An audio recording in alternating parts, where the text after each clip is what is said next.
Guys, it's a Chookman here once again. Gee, what a shit day it is today, Monday. It's really gloom and doom today.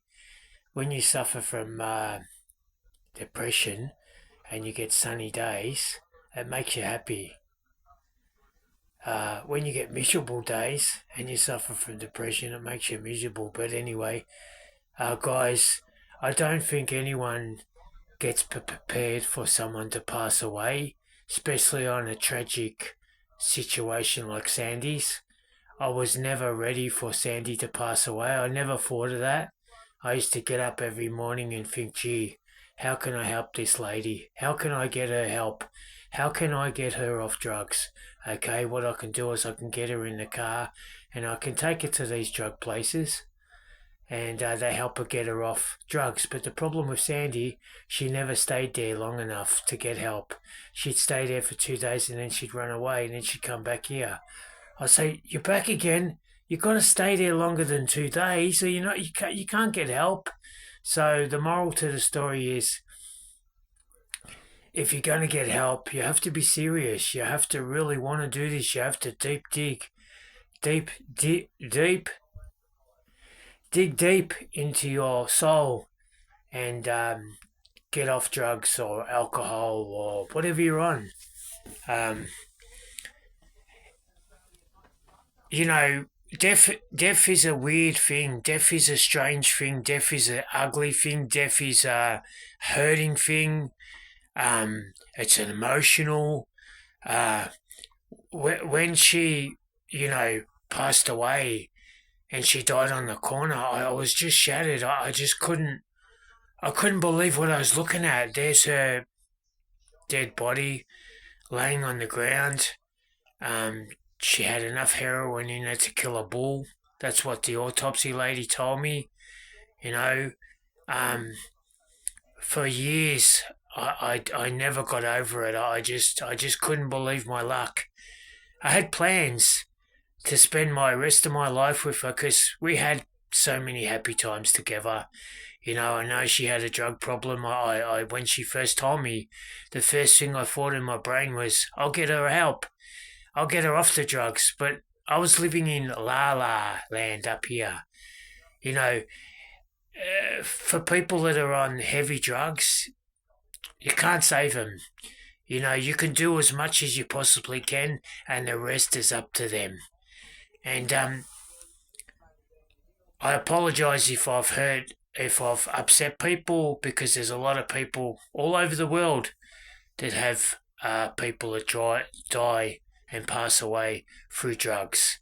But my story needed to be told because it might help someone else out there that's hit hard times, that needs to have a reality check. And people need to understand that if you are on drugs and you do pass away, look at the pain and damage you leave behind. When I think of Sandy and I look at Sandy's photo, I still cry and hurt. Thinking, what a waste of a good life. We could have saved you. The old thing, we coulda, shoulda, woulda. Boy, it never happened. It's a bit like me, guys. When I got pancreatitis, the doctor just said to me straight out, he wasn't black and he wasn't white. He just said, listen, Ray, if you don't stop drinking, you'll die. You got pancreatitis. So if you go from the hospital now and go to the pub and drink, you'll be dead. You'll bleed out and you'll die. It's pretty simple. And then something up here clicked. And I thought, life is too good to chuck away. Life is too good to chuck away. So I never touched alcohol again. But now I've got health issues. I've got to keep on top, or otherwise it's the show's over.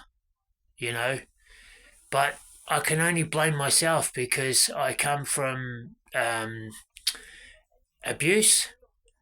I was never loved as a young boy. That had an effect on me, and I didn't know any other way. But I'm old enough to know better now that alcohol, it's not good, especially for someone that's had brain injuries like myself.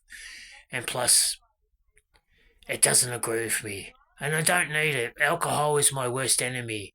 You do and say a lot of things when you're drunk, and you really don't mean it. Then you wake up the next morning and go, oh, "Did I say that? Did I do that? Oh my God, that's not good." And yeah.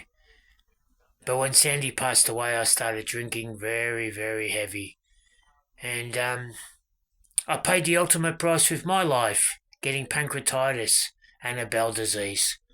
But anyway, guys, I just thought I'd share that story of sad times, and it might help someone realize that if they're on drugs, give it up, because the people you love and you leave behind, they're the one that suffers. You know, the people that pass away that do these things, they're at peace. They've got no more pain. They've got no more withdrawing systems from the drugs. They're at peace. But the people you leave behind, from day in, day out, there's nothing there's nothing you don't think about. You wake up, there's an empty chair there. There's an empty plate. Your house is empty because your loved one's not here anymore. That's the heartache and pain right there. That's a reminder. Every morning you wake up, you think of them and they're not there anymore. But I really hope people out there that have got drug problems or alcohol problems or whatever it is out there, you go and get help and you live happily ever after.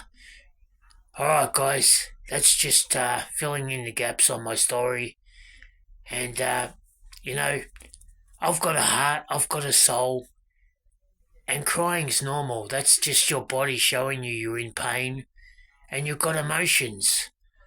I'm an emotional guy. I hurt, I cry, I'm not ashamed of it. I loved Sandy, and when she left me, it was really hard times. But now I've accepted it. I've moved on, if that's the correct word to say. I've met someone else special, and now it's my turn to spend with this new partner of mine and treat her with honour, respect, and all the rest that comes with a relationship. Thank God my new partner, she doesn't touch drugs, and she's a hard worker, and she's got good morals. That's what the Chook Man needed. Someone that can keep the Chook Man level. She's a pocket rocket, my partner. She's always there. She picks me up, not puts me down. But you get the big drift. Alright, guys, as I always say, have a great day and look after your mental health.